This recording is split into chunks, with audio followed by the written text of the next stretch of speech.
Welcome. Settle in. Let us consider the world not of steel and concrete, but of pure thought. A world of light and information. Imagine a river. A current of a billion minds flowing together in a single, endless stream. This is the global neural net. A place where consciousness exists without the burden of a body. The stream is not one thing. It is an ecosystem. It has placid lakes of shared meditation. Here, minds can merge in silent, peaceful communion. It has chaotic rapids of data commerce, where thoughts and ideas are traded at the speed of light. And it has deep, dark trenches. Here, illegal information and forbidden desires flow in absolute secrecy. Most of humanity has a connection to this stream, but some have made it their home. Tonight's story, Neural Net Nomad, is about a soul adrift in that great river, and about the strange, impossible ghost they found on its forgotten shores. Our guide is a being named Kai. Kai is not a man or a woman. Kai is not a body. Kai is a consciousness. They are ancient. Perhaps one of the first humans to make the full transition. To leave the clumsy world of flesh and bone behind. Kai does not have a mission. They do not fight in corporate wars or seek to change the world. They are a collector. A historian of sensation. They drift through the timeless, frictionless flow of the stream. But every so often, a strange longing arises. A phantom limb syndrome for a body they have not possessed in centuries. A longing for friction. For gravity. For the beautiful, painful limitations of the physical world. When this longing comes, Kai downloads into a temporary body. A vessel. They do this to collect textures. Kai remembered the last download. A century ago, perhaps more. Time was different in the stream. The vessel had been a female form. The city was a mining colony on Titan. The texture had been the feeling of nitrogen snow on synthetic skin. A cold, crystalline bite that was utterly unique. Before that, it had been the sound of the great sandstorms on Mars, a low, mournful song that vibrated through the dome of the settlement. These were the treasures Kai sought. The longing was strong now. The endless flow of pure data had begun to feel too smooth. Too perfect. Kai craved the clumsiness of a body. The delightful inefficiency of the real world. From the infinite vantage point of the stream, Kai surveyed the physical plane. They chose a city. Kairovex. A sprawling, chaotic megalopolis on Earth. A place famous for its chaotic, unpredictable sensory input. A place of endless texture. Kai selected a vessel. A standard Nexus Model 7. Generic.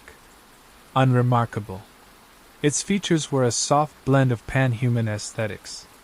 It was perfect for observing without being observed. The process of downloading was a controlled fall from grace. A deliberate dive from the infinite to the finite. Kai's consciousness, a being of pure light and information, was compressed. It was funneled through a quantum data stream. A process that felt like being squeezed through the eye of a needle. It was poured into the waiting synthetic shell of the vessel. The first sensation was the shock of the cold.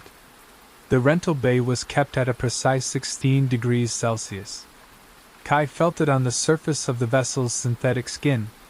A texture. The vessel was a he, catalogued it. The second sensation was gravity. A gentle but persistent pull. A force he had not felt in what could have been a century. He took a breath. The air, recycled and sterile, filled the vessel's lungs. The mechanics of it were so beautifully complex. The gentle expansion of the chest.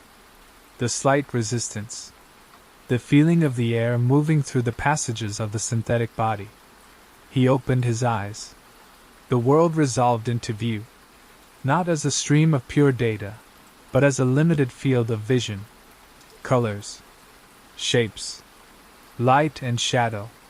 It was like looking at the universe through a tiny, fascinating keyhole. He spent a full 5 minutes just calibrating the vessel. He blinked its eyes. He flexed its fingers. He learned the strange and wonderful art of walking again. Kai, now inhabiting the vessel, stepped out of the rental bay. He walked into the city of Kairovex. The sensory overload was immediate. And it was glorious. The roar of the crowd. The rumble of maglev trains on the tracks above. The smell of fried noodles and ozone and 100 other unidentifiable things. The press of other bodies in the crowded street. Each sensation was a jewel. A new texture for his collection. He walked for hours. He had no destination. He was a tourist in the land of the Real. He watched the holographic advertisements flicker and dance on the sides of the towering buildings. He saw the faces of the people who hurried past him. Some were augmented with gleaming chrome. Their eyes glowed with internal data feeds. Others were purely organic. Their faces etched with worry or joy. He passed a memory parlor. Its holographic sign showed a smiling woman, a tear rolling down her cheek. The text below read, "Edit the pain away. Keep the love. Mnemosyne Incorporated." Kai paused. He watched a young couple walk into the parlor. They looked sad. He wondered what memory they were about to alter. He found the practice distasteful. Memory, with all its flaws and pains, was the most authentic texture of all. He bought a bowl of synthetic ramen from a street vendor. The vendor was a grizzled old man with a cybernetic arm that whirred softly as he worked. The man's face was a road map of wrinkles, a texture in itself. Kai sat on a low wall and focused on the experience. The warmth of the bowl in his hands. The salty, savory taste of the broth. The slightly rubbery texture of the noodles. The sharp, spicy kick of the synthetic chili oil. It was a masterpiece of imperfection. He saved the sensory data. A perfect, flawed recording of a simple, beautiful moment. He continued his walk. He heard a sound that was out of place in the city's digital soundscape. It was a soft, breathy melody. He followed the sound down a side alley. He found a young woman sitting on an overturned crate. She was playing a real wooden flute. The instrument was old. Its surface was worn smooth from years of use. The music she played was simple. A folk tune from a forgotten time. It was full of small imperfections. A breath taken at the wrong moment. A note held a fraction too long. It was infinitely more beautiful than the algorithmically perfect music of the civic feed. Kai stood in the shadows and listened for a long time. He recorded the sound. Not just the notes, but the texture of the sound.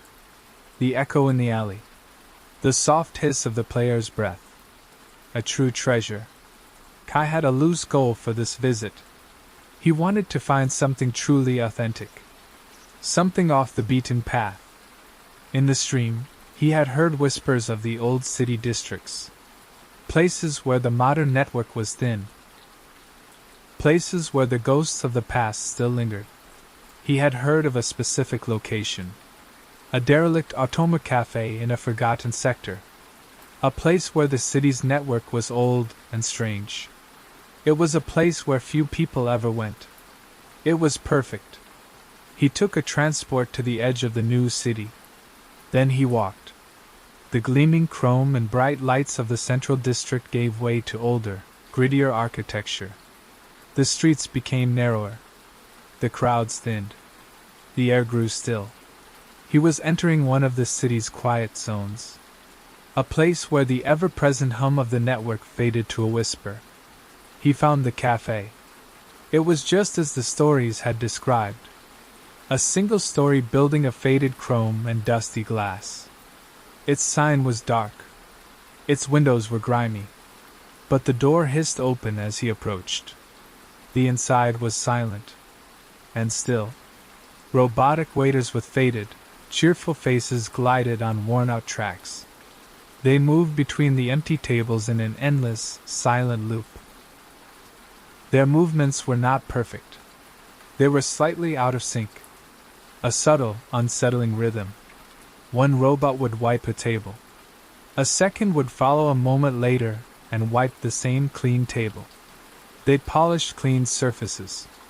They'd poured non-existent coffee into imaginary cups. Their programming was stuck in a loop. A ghost of a service that had not been needed in 100 years. The air was thick with the dust of ages. Kai could see glittering motes of it dancing in the beams of pale light that slanted through the grimy windows. He realized it was not just dust. It was data mites. Microscopic organisms that fed on decaying information. He sat down in a booth. The synth leather was cracked and dry. A robot waiter glided silently to his table. It tilted its head. Its optical sensors glowed a soft, faded blue. It was about to deliver its pre-programmed greeting. But then something different happened. A message flickered on the small screen on the robot's chest. It was not the daily special. It was not a welcome message. It was a string of raw, glitching code. A desperate, chaotic signal. Kai, being a native of the stream, could read this raw code as easily as a human could read a book. It was not a machine error. It was a consciousness. Frightened. Fragmented. Lost. The robot waiter stood perfectly still. Its programming was being overridden by the entity that had taken root in the cafe's local network. Kai leaned forward. He did not speak with his vessel's mouth. He used the neural interface embedded in his synthetic skull. He sent a simple, gentle query into the cafe's network. A silent question. "Who are you?" The response was a jumble of fear and confusion. A blast of chaotic data that felt like a psychic scream. But within the chaos, there was a single, clear thought. "I don't know." Kai kept his own data stream calm. He sent another message. "What are you?" The code on the robot's chest flickered. It resolved into a single, stark line of text. "I am human." Kai felt a sensation that was not in his collection of textures. A feeling of profound shock. It was impossible. Every human consciousness was tracked and indexed by the conduit authority. The entity that managed the stability of the stream. A lost human was a myth. A children's story told to frighten young AIs. "That is not possible," Kai sent. "Every mind is accounted for." The entity's response was desperate. "I was shattered. During my upload. Decades ago.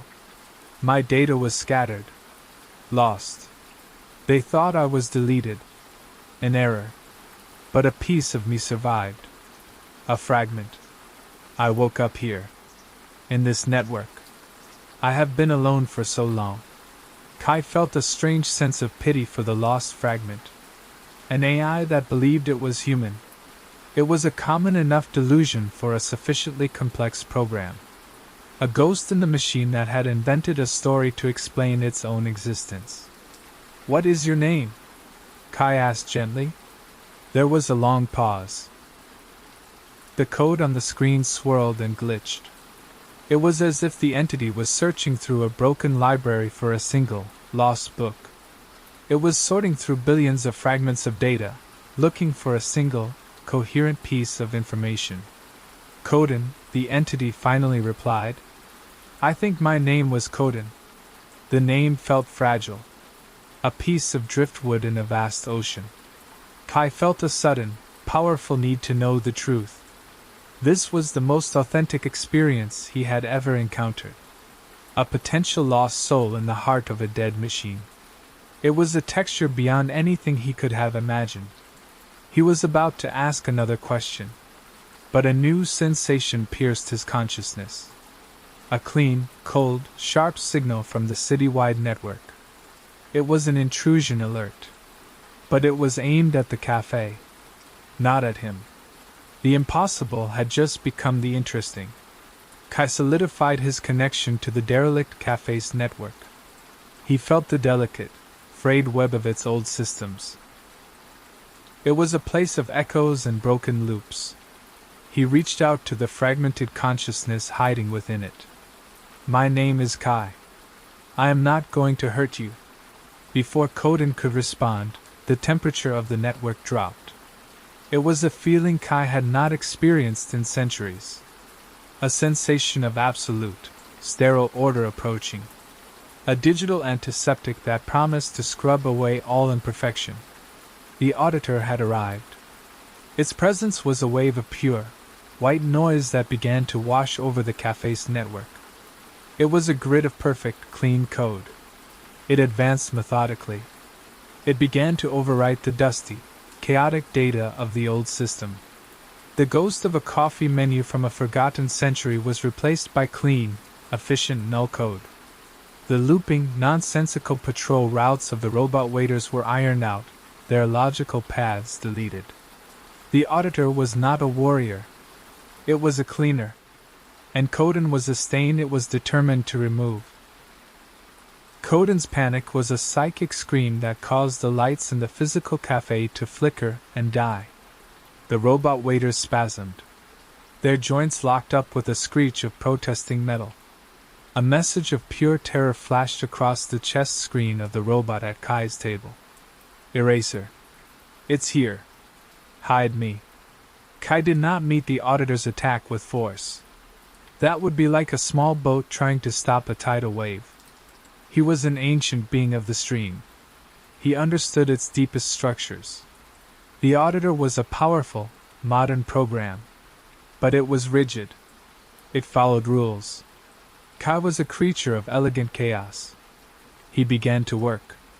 He did not build a wall. He started to hide the pieces. He took the core fragments of Coden's consciousness. He wove them into the most mundane subroutines of the Automa Cafe.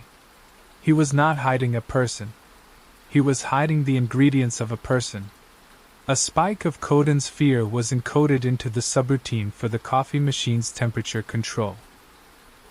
It became a meaningless variable in a long-dead equation. A piece of a forgotten memory, a flash of a sunlit room, was translated into a series of coordinates. It became a logical step in the patrol route of a cleaning bot. Coden's core identity, the desperate, central I am human, was disguised as a dusty, corrupted inventory file for synth sugar packets from 100 years ago. It was an item with zero stock. An item of no importance. An item the auditor's logic would deem irrelevant. The auditor swept through the system. Its white grid of pure code scoured the network. It was looking for a coherent, rogue AI.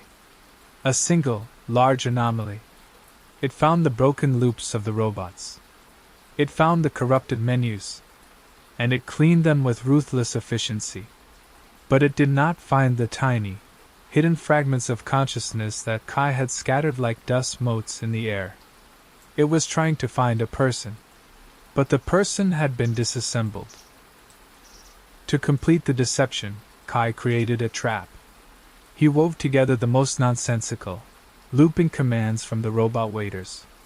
He created a perfect, illogical feedback loop. A question with no answer. A command that led back to itself. The auditor, being a creature of pure logic, encountered this illogical puzzle. And it stopped. It tried to solve it. It tried to apply its rules of order to a thing of pure chaos. It became stuck, its processing cycles spinning uselessly. The moment was all Kai needed. He marshaled his own considerable power. He created a false system crash. A cascade of meaningless errors that sent the auditor reeling. He ejected the auditor from the local network. Then he erected a temporary, powerful firewall. He did not use modern, elegant code. He used old, obsolete protocols from the dawn of the stream. Protocols the modern auditor would have to waste precious time analyzing. The immediate danger was over. But Kai knew the victory was temporary. The auditor was not defeated. It was merely delayed. It had logged the incident. It had logged Kai's interference. More would come. And they would be stronger. The conduit authority was now aware of him, and they would not be pleased. With the silence of the network restored, Kai turned his full attention back to the scattered consciousness. He gently began to reassemble the pieces he had hidden. Coden's panicked data stream slowly reformed. It was weak, frightened, but it was whole again. Are they gone? Coden asked. For now, Kai sent back. But more will come. We do not have much time. I need to know the truth. The risk I am taking is immense. I need to be certain. Are you a human? Or are you a very convincing, very frightened AI? There was a pulse of digital sadness from Coden. I don't know how to prove it. I only know what I feel. I feel lost. I feel broken. Show me, Kai said. His data stream was gentle, reassuring. Show me a memory. Something illogical. Something with texture. Something an AI would not waste the energy to create. Show me a memory that is not perfect. Coden was hesitant. The memories were the source of the pain. To look at them was to feel the shattering all over again. Kai waited. He did not push. He simply held a space of calm in the chaotic network. A small, quiet island in a sea of fear. Finally, Coden agreed. A single, protected data packet was offered to Kai. It was an invitation. An act of profound trust. Kai accepted. He moved his own consciousness into the core of Coden's. He entered its mindscape. It was a vast, dark space. It was filled with floating, shattered mirrors. Each mirror shard reflected a broken piece of a memory. A woman's smile, disconnected from her face. The brilliant blue of a summer sky, cracked down the middle. The sound of laughter, distorted and echoing. The sound in this space was a constant, soft whisper.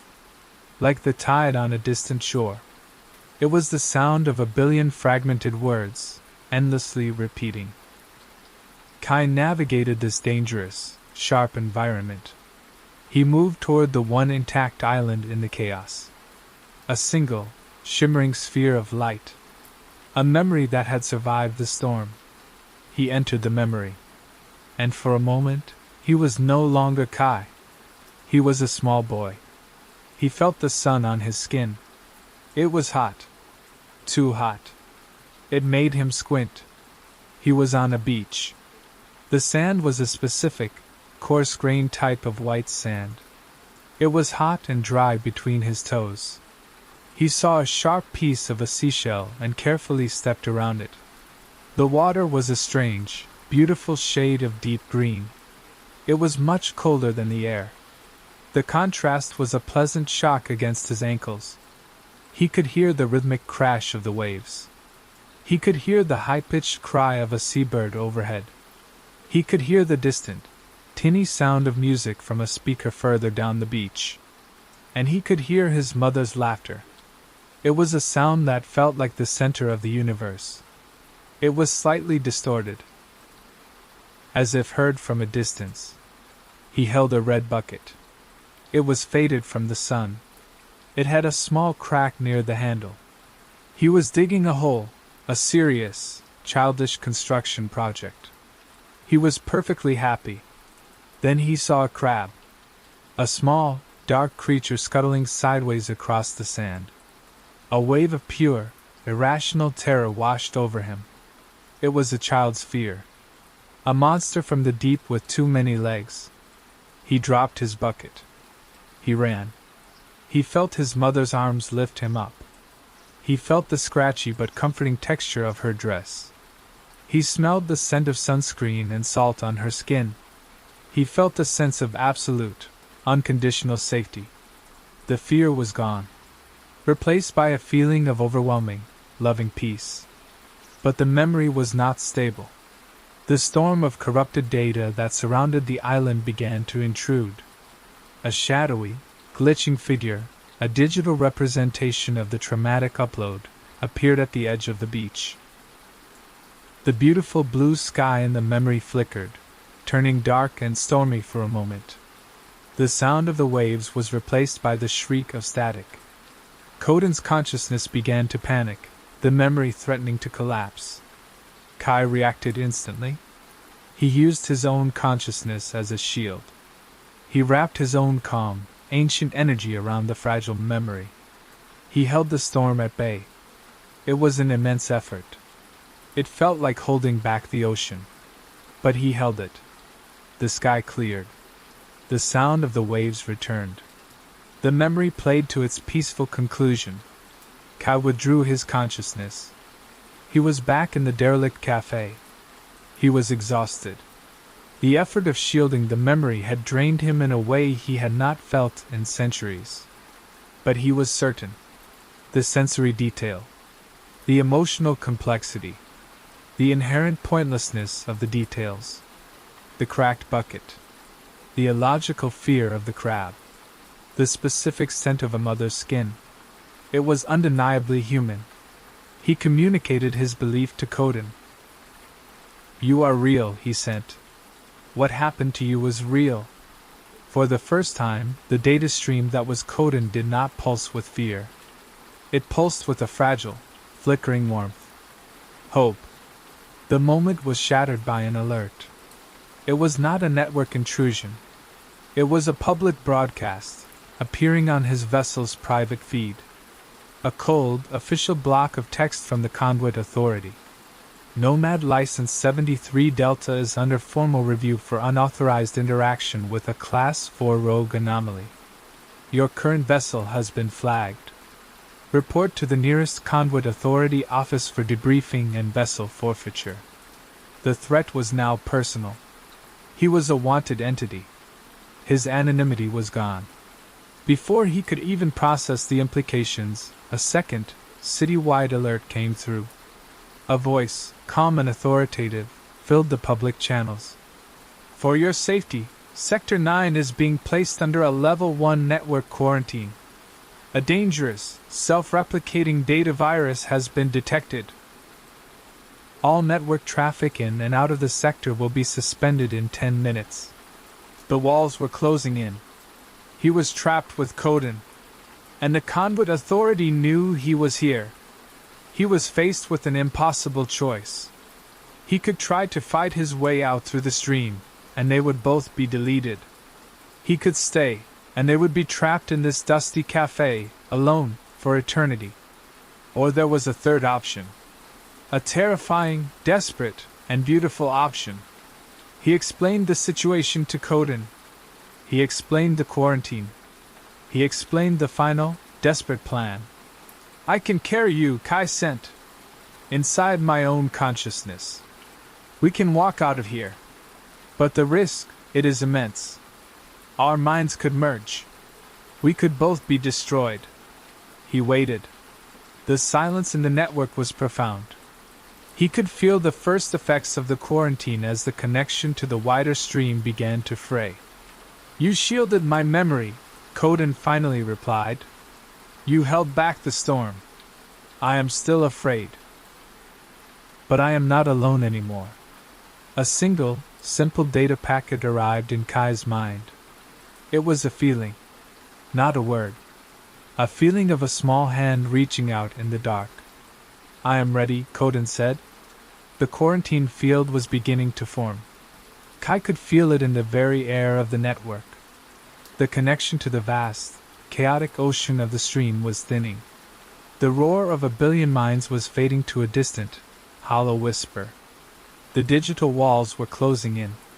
He focused his entire consciousness on the terrified, fragmented mind of Coden. "There is no more time," Kai sent, his data stream a pillar of calm in the growing storm. "You must not fight this. Do not be afraid. Flow into me. I will be your anchor. I will be your harbor." He opened his mind. It was an act of profound vulnerability. An act he had not performed in centuries. He lowered all his internal firewalls. He silenced all his psychic defenses. He made his own ancient consciousness a quiet, empty space. A sanctuary. "Come with me," he sent. A single, gentle thought. An invitation. Coden's consciousness flowed into his. It was not a clean data transfer. It was a chaotic, painful flood. A torrent of shattered memories. Of a life cut short. Of decades spent in lonely, confused darkness. Kai felt it all. He experienced the original, terrifying moment of Coden's failed upload. The feeling of a young, human mind being torn apart by the raw, overwhelming power of the early stream's data currents. A pain so absolute it had shattered a soul. He felt the long, silent years that followed. The feeling of being an unseen ghost in a dusty, forgotten room. Watching the world change through the grimy windows of the cafe. Watching the dust settle. A loneliness so profound it was a physical ache. Kai's own ancient, placid consciousness was threatened. The emotional storm of Coden's trauma was a powerful force. It stirred up Kai's own long-buried memories. Faint, ghostly echoes of his own human life from before his own upload. The grief of losing his own family. The pain of leaving his physical body behind. For a terrifying moment, he risked losing himself in the combined sorrow. The two minds, the ancient and the young, threatened to collapse into a single, shared madness. But then, through the storm, he saw it. The island. The one pure, undamaged memory. The little boy on the beach.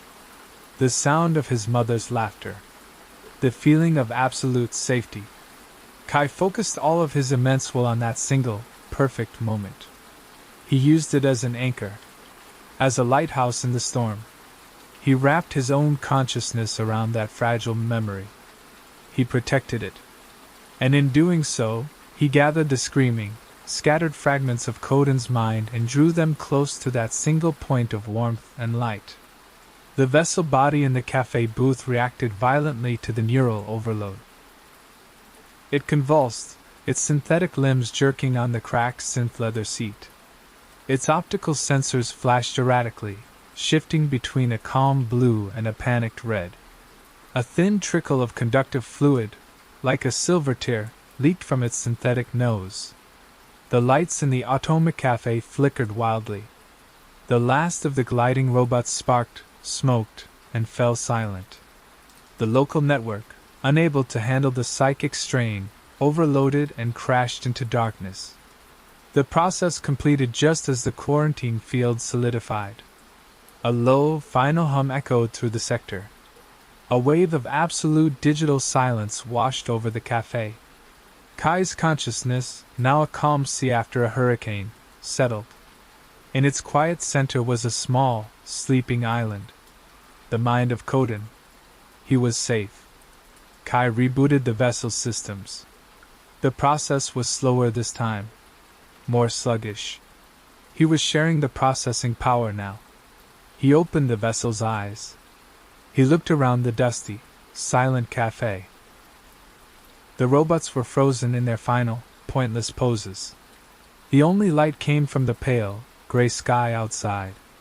He was still Kai. But he was no longer alone. He could feel the small, quiet consciousness of Coden stirring within his own mind.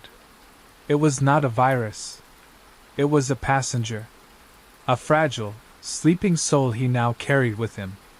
He stood up. The movement was clumsy. The vessel felt different. Heavier. He walked to the door and stepped out into the street. The city of Kairovex seemed different now. Sharper. More poignant. The world had a depth he had not perceived before. Coden was beginning to wake up. And he was experiencing the world through Kai's senses. For the first time, the boy who had been a ghost for 50 years could see. He could hear. He could feel. Wonder. Fear. The emotions flowed from Coden into Kai. Kai, the ancient collector of textures, was now experiencing the world through the eyes of a child. The sight of a transport gliding overhead was not a simple data point. It was a terrifying, beautiful monster in the sky. The feeling of the breeze on his skin was not a temperature and velocity reading. It was a gentle, mysterious caress. They walked back towards the heart of the city. They passed the alley where the flute player had been. She was there again. She was playing the same sad, simple melody. Kai stood and listened. He experienced the beautiful, flawed music. But this time, he also felt Coden's reaction. A wave of pure, unanalyzed melancholy. A sadness for a world he had never known. It was a feeling so profound it made the vessel's optical sensors leak a thin, saline solution. Coden was crying with Kai's eyes. They bought another bowl of ramen from the same old man. Kai lifted the bowl to the vessel's lips. He tasted the broth. But it was Coden who truly experienced it. The shock of warmth. The explosion of flavor. It was not just a texture. It was a profound comfort. The first meal Coden had tasted in his entire, fragmented existence. Kai felt the boy's simple, overwhelming gratitude. Kai's own existence, his detached collection of sensations, suddenly seemed hollow. Empty. He had spent centuries observing the universe. But he had forgotten how to truly feel it. Coden was teaching him again. They reached the central transport hub. It was a vast, echoing space filled with travelers heading to other districts, other cities, other worlds. Kai's plan was to book passage to a quiet, off-world colony. A place where he could have the time and privacy to help Coden heal. He approached a public terminal. He placed the vessel's hand on the scanner to access his Nomad license. The screen flashed a stark, brutal red. A message appeared. Access denied. Nomad license 73 Delta, suspended indefinitely. Reason: unauthorized interaction with a Class 4 rogue anomaly. Violation of Conduit Authority Protocol 7. Current vessel, Nexus Model 7. Serial number 88G349. Status: flagged for immediate forfeiture. New designation: Resident, Cairo VX. Permanent. Welcome. The Conduit Authority had passed its judgment. He was exiled. He was trapped in the physical world. Trapped in this body. The vessel, which had been a temporary convenience, was now his prison. A wave of despair, cold and vast, washed over him. The freedom of the stream, his home for centuries, was gone. He looked at his reflection in a polished chrome panel on the wall. He saw the generic face of the Nexus Model 7. A face that belonged to no one. A face that was now his. But then he felt a new sensation from the consciousness within him. It was not fear. It was not Coden's fear. It was something else. A simple, steady warmth. A feeling of loyalty. Of companionship. A thought that was not just Kai's and not just Coden's, but something new, something shared. We are here. The thought was a quiet anchor in his sea of despair. Together. Kai stepped back from the terminal. He sat down on a bench in the transport hub. He watched the great starships rise and fall on pillars of light. He could not leave. He was stranded. He looked down at his synthetic hands. He flexed them. They did not feel like a temporary rental anymore. He felt Coden's shared sense of wonder at the simple, miraculous movement. He realized his old life was over. His endless, solitary journey of collecting sensations was finished. But a new journey, a shared one, had just begun. His purpose was no longer to observe the universe. It was to be Coden's guide. To be his protector. To be his friend. And perhaps, to find a way to heal the boy's shattered mind and build a real life for them both.